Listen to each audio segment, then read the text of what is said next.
Hi நண்பா, இந்த ஒரு வீடியோவில் தி கோட் திரைப்படம் 7வது நாளில் கேரளாவில் எவ்வளோ கலெக்ஷன் இருக்குது அப்படின்றதையும் 7வது நாள் முடிவில் இதுவரையும் தி கோட் திரைப்படம் கேரளாவில் எவ்வளோ கலெக்ஷன் இருக்குது அப்படின்றதையும் இந்த ஒரு வீடியோவில் நம்ம வந்து பார்க்க போகிறோம். அதுக்கு முன்னாடி தி கோட் திரைப்படம் பார்த்தவங்க படம் எப்படி இருக்குது, உங்களுடைய ரேட்டிங் என்ன அப்படின்றத மறக்காமல் கமெண்ட் பண்ணுங்கள்.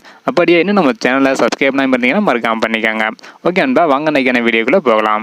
ஓகே அன்பா, கேரளாவில் 7வது நாளில் எவ்வளோ கலெக்ஷன் இருக்குது அப்படின்றத பார்க்குறதுக்கு முன்னாடி 7வது நாள் முடிவில் இதுவரையும் தமிழகத்தில் எவ்வளோ கலெக்ஷன் இருக்குது அப்படின்றக்கான வீடியோ நம்ம சேனலில் போட்டுருக்கிறோம். பார்க்கல அப்படின்னா மறக்காமல் செக் பண்ணி பாருங்க. ஸோ இப்போ வந்து பார்த்தீங்கன்னா 6வது நாள் முடிவில் தி கோட் திரைப்படம் கேரளாவில் மட்டும் 13 கோடி வரை வந்து கலெக்ஷன் பண்ணி இருந்தது. இந்த ஒரு நிலையில் தற்பொழுது 7வது நாளில் மட்டும் கேரளாவில் 60 லட்சம் வரை கலெக்ஷன் பண்ணியிருக்குது. மொத்தமாக இதுவரையும் 7வது நாள் முடிவில் கேரளாவில் மட்டும் தி கோட் திரைப்படம் 13 கோடியை 60 லட்சம் வரையும் கலெக்ஷன் பண்ணியிருக்குது. இந்த மாதிரி தி கோட் திரைப்படம் அடுத்தடுத்து எவ்வளோ கலெக்ஷன் பண்ணுது அப்படின்றத வெயிட் பண்ணி பார்க்கலாம். ஓகே அன்பா, நீங்கள் சொல்லுங்கள், கேரளாவில் இதுவரையும் தி கோட் திரைப்படம் 13 கோடியை 60 லட்சம் வரை வந்து கலெக்ஷன் பண்ணியிருக்குது.